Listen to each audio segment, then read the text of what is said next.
morning, guys. It's 4:30 in the morning here, and we're having some gastric issues again. It's been since midnight pretty much, so the last 4.5 hours. So I'm in her room. I'm just gonna do peanut ball exercise, and then I'm gonna massage her stomach like the PD taught us, and hopefully that'll alleviate some gas and help her poop. She's already pooped, but we think that she has more. But this is the reality of having this kid, because it's 4:30 in the morning. It's 4:30 in the morning, and I'm trying to alleviate her distress.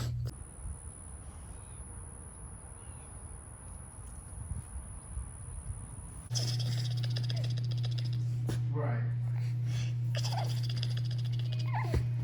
So this, the shop information attachment that you sent me, that phone number, that's the general manager's number. Okay. And they send our phone number? Good morning again, guys. So it is therapy day today, so that means it's vlogging day. I do have a lot of updates for you that I will tell you once we're done with therapy, but today she only has feeding therapy because physical therapy falls on Mondays, but they were closed because of Memorial Day. Yes, it is the day after Memorial Day, so this vlog is filmed way later than the ones I'm posting right now, but they still are in order, so don't worry about that. Everything will make sense as you watch them. So we are heading to therapy now, and I will check in with you guys later. And here we go again. Miss Lady is sleeping. It's actually one of the updates that I am going to tell you about later. The fact that she sleeps all the frickin' time. We just got done with feeding therapy. Like I said before, it's the only therapy that we have today. But it just didn't go well, and it hasn't been going well. She's just been really sleepy, and I mean, there's other reasons too, so I might as well just update you now. But she had her hearing checked a few days ago, and she did fail both ears, unfortunately, and they don't really know why she's not passing them, because at one point in time she passed one and then the other, but never at the same time, and now she's failing both of them. They also did a scope to like down her nose to check her throat at the request of the pediatrician, and they did find out that where her esophagus meets her airway is really swollen, so they don't know if that's why she's not taking in oral feeds as well, or if she actually did regress. But it makes sense because the steroid treatment made her reflux so much worse, and then she also like vomited for 11 days straight, which made her acidity worse, and the swollen esophagus is a result of her reflux, so we're trying to get it under control. So my original plan after here was to go pick up her new reflux medication that they had supposedly called in, but neither one of the pharmacies that we use have the prescription called in, and I just called the GI doctor at 3:01, and then they said after 3 p.m. They don't return calls, so I'm hoping they call me back because it was literally 3:01. But if not, I'm just going to continue to give her the old medication, which is Prevacid, and then I'll just wait to hear back from them tomorrow. The main thing to get the swelling down that I've been doing is just giving her Tylenol, and also like the Zarbee's like throat soothing stuff, and then also we need to get her reflux under control, because in another vlog I did mention that we switched to Nutramigen, which is really good for her digestive system, but unfortunately it does make her reflux worse. So that's kind of what's happening on that front. And then the day that you're seeing this vlog, she has now been on the Sabril or seizure medication for 3 weeks now, and the drowsiness seems, at first we thought the medication was causing her drowsiness, but actually now we're thinking it's because she's not getting good quality sleep at night, because she literally wakes up every 2 hours just with gas filling her stomach. So I have ordered her a new probiotic that is specifically tailored for gas problems, so I will link it in the description box below. I don't know if it works. I will try it for a month or so to see if it helps. But It's just she's sleeping so much during the day. One, because she takes her seizure medication during the day, but two, she's just absolutely not sleeping at night, and neither are we. So that's kind of the short version of what's happening. Hey guys, so it's been a few hours since I got home. So we wanted to check the water in the balloon, and Mia's like a button balloon, the one that anchors it in place. So we push water in, but it won't come out. So we know water's in there, but we don't know why the valve is not letting the water come back out. So we're just leaving it for now, because if it's fine, it's just we don't want to push any more water in case the balloon's not busted. Mama, don't. Usually if the water's not being drawn out, that means the balloon's popped inside. I wanted to show you guys exactly what the ENT said about Mia's like esophagus and airway being swollen. I know it's kind of hard to see because it's on glossy paper, but this is where it's swollen. So it's literally where her esophagus meets her airway. And these are the notes that she made. A mild chronic laryngitis, I think. I think that says posterior cricoid edema, where esophagus meets airway, so it's essentially just swelling. Edema is swelling. And she's saying here it's related to her reflux. So her reflux is so bad that it's like irritating her, that area. And then she also checked her vocal cords, and she said that they're actually moving fine, and like they look healthy and everything, so that's good. I mean, I was kind of scared of that just because damaged vocal cords mean surgery, or maybe she won't be as vocal as we think, but no, she has very strong vocal cords. I just wanted to show the diagram to you before I throw the paper away. So since we've reached the end of the night and I don't really have anything else exciting to show you guys, aside from maybe my leftover dinner, which is just tacos that I made last night, I did want to include a what's in my diaper bag in just like this vlog, because I used to watch these in college a lot, like what's in my school backpack or whatever, but I feel like what's in my diaper bag, special needs edition, I don't really see it often. We do have staples in here, but we have some things that are different, I think, that you wouldn't normally see in a diaper bag. So I just thought I would go through that with you before I end the vlog. This is the diaper bag that we have. It's just a backpack style, and my friend did get it for us. I can't remember the name of the store, but she did order it online, so I'll ask her to send me the link and I'll link it down below. But the brand is Mesifence. I don't even know where it's from, but it's a pretty awesome backpack. And I just want to point out, I'm not very organized when it comes to this bag. There's just stuff in it. So we'll just go through it slowly.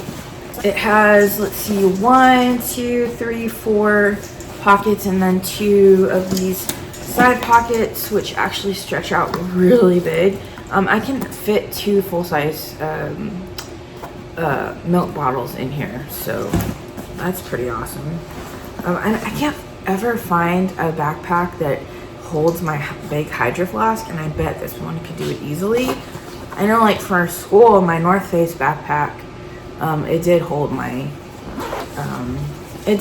Hydro Flask really well, and I'm pretty sure this one can do it too. It just stretches so large. I've never seen anything like it. So the first thing I'm gonna pull out is this extra pacifier. I always have a pacifier in here, just in case I lose hers or the clip comes off or breaks or whatever. I just want to make sure I have a backup. And then for her feeding therapy, I carry a bib. This one, I think I've featured it in multiple vlogs now, but it's actually a bib that one of my mom friends made and sent to us as a surprise when she found out that we were just having a really bad week. So she actually made these by hand, and it's Harry Potter characters, so it's perfect. And I love how big it is. A lot of the bibs are just way too small, because I don't think when Mia spits up, I don't think it stops like right here. So it's gonna stop like right here. lipstick, a hat, which is clearly too small for her now, so we're definitely gonna get rid of that. A packet of diaper cream, an extra 1 milliliter syringe for gas drops and stuff, and those boogie wipes that I was telling you about. So this is just in case I need to wipe her face or her button or anything like that. I always keep these in here. And this is just an extra packet of gel mix in case the feeding therapist needs it, but they usually have their own. But just in case they don't have it, I do keep a packet of gel mix. And that gel mix is the thickener that we use to thicken her milk. That was all in just this little pocket right here. So now I'm gonna go through this next pocket. I keep my wallet in here, obviously. I need it all the time. It's just, this bag has become my purse too. Aquaphor, so this is for her skin or her face.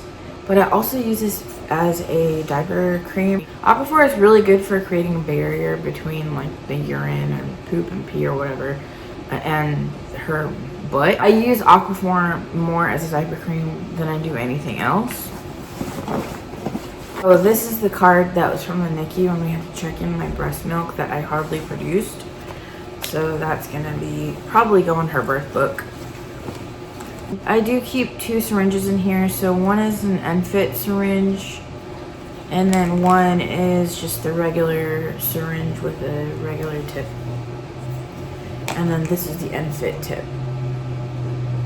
Oh, I keep looking that way to make sure it's in focus, by the way.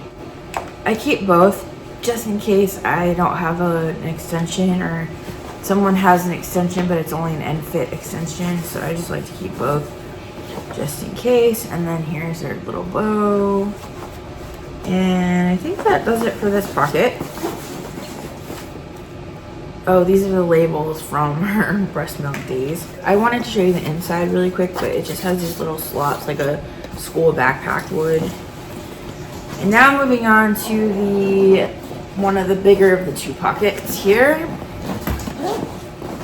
So in this pocket, I usually keep a burp cloth. This is another Harry Potter burp cloth. If I can find it on Etsy, I'll link it down below. I keep an extra outfit always because 9 out of 10 times she has blowouts, and if we don't have an extra outfit, she'll just be sitting in her poop.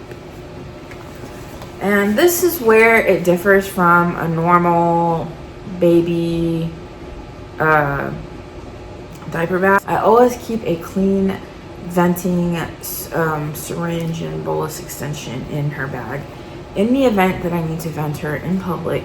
We never used to have to do that before. It's just now that she has so much gas buildup, we have to.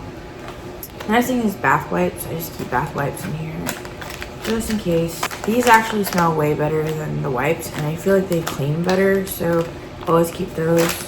Except I hate this one just because plastic always comes off. I don't know why. And that's it for that pocket. Moving on to the big pocket. I like to get all her diaper changing stuff in one area. So in the big pocket, I have this changing pad, which at first I thought it was really dumb because this bag actually came with a changing pad and I didn't know.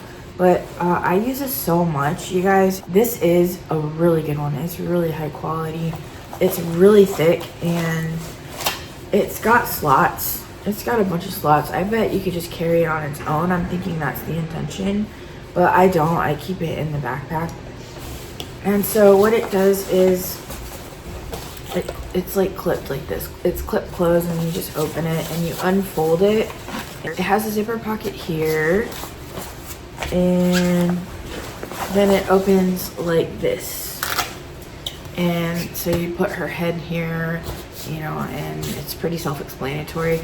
But this part, you can actually remove it if you want to. I just keep it all together to keep this part clean, and I do wipe this down with Lysol wipes, and I let it air dry, and then I go back in and I wipe it with antibacterial wipes just to get all the chemical-y stuff off. Especially since we go to the hospital and everything, I love having this because You'd be surprised how many places do not have a changing table, or their changing table is really gross. So even if they have a changing table, I put this on top of it, and then when I get home, I either spray it down with Lysol or wipe it down or whatever.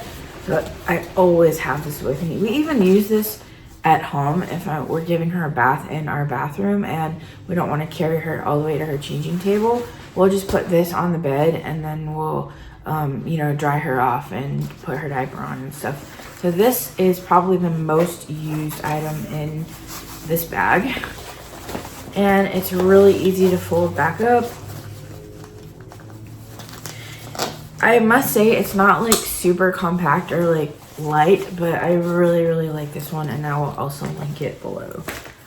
The next thing is this wipes box. So I know that you can just throw a packet of wipes in your bag, but we buy big packets of wipes. We buy them from Costco or wherever we can maximize the amount of wipes in the packet itself.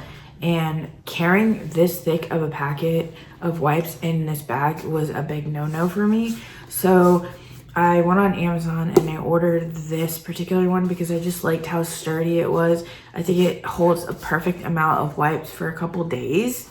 I think the wipes in here have been in here for like a week already.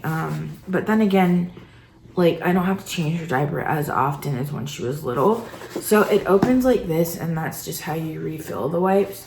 And then you close it, and then this is how you pull the wipes out. Again, pretty self-explanatory. It does have a little handle. I'm sure you can use a carabiner clip or something to clip it on there, but I just slip it in because it's just so slim. And that's another thing I really liked about it, is just how incredibly slim it is. And last but not least, for the diaper changing pocket are obviously diapers. I always keep diapers. Oh, and then here's another, it's just another extra outfit that so that one's really warm. So if it's like a hot day, then I keep a little onesie in there too. And I'm gonna get to these side pockets that don't actually keep bottles in because she doesn't use bottles. So on the side pockets, I keep a bulb. Always keep this bulb.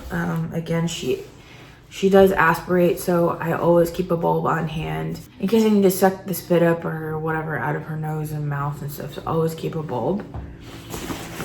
And then gum and my mask, and that's just an extra nipple for her feeding therapy, and another syringe. And then the next pocket, or on the other side, the same pocket, just on the other side, keep hand sanitizer. This bottle of hand sanitizer I actually got from the hospital where I gave birth to Mia, but I just refilled it myself with hand sanitizer before we couldn't find any more. More boogie wipes. Another syringe. No wonder I can never find them. They're all in here. Another 1 milliliter syringe, her shoe, and another bow. I've actually been looking for this shoe everywhere. The other one is over there, so that's good. Yeah, so I think I pretty much emptied out everything for you. So those are things I keep in her backpack. So the absolute staples I keep in here are the diapers, wipes, changing pad, now the face mask, hand sanitizer, an extra syringe, and the bulb. So those things are always in here. Sometimes I forget to pack an extra outfit. It's not a big deal, but I usually do keep one in here. But the other things that I just listed are a must. Anyway, I hope you guys enjoyed today's video. I think it's a little bit short and kind of all over the place. I really did want to include the what's in my diaper bag special needs version. And so I kind of wanted to keep it short. Please subscribe if you want to continue to follow Mia's journey, and I will see you in the next one. Bye. Rusty says bye too. Okay, well, we interrupt this regularly scheduled programming to tell you that once again I had to replace the button because this time the balloon actually popped, and when I she was starting to grunt, and whenever I picked her up, the button along with the extension actually came out of her body, and I couldn't find, well, I saw this box on the floor, and then so I put that one in, and I had a hard time putting it in. But I put that one in, and then I realized it was so tight, and I realized it was the 1.5. I'm sorry.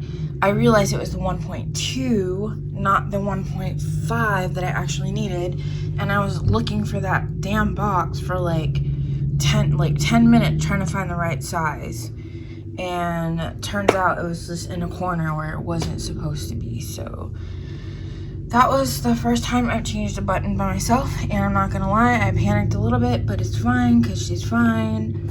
She cried for a little bit, and you can see now she's super calm. Okay, so I just did the pull method, and I did get stomach content. So that means that the little stoma thing is in the right place, thank God. So I'm just gonna push this back in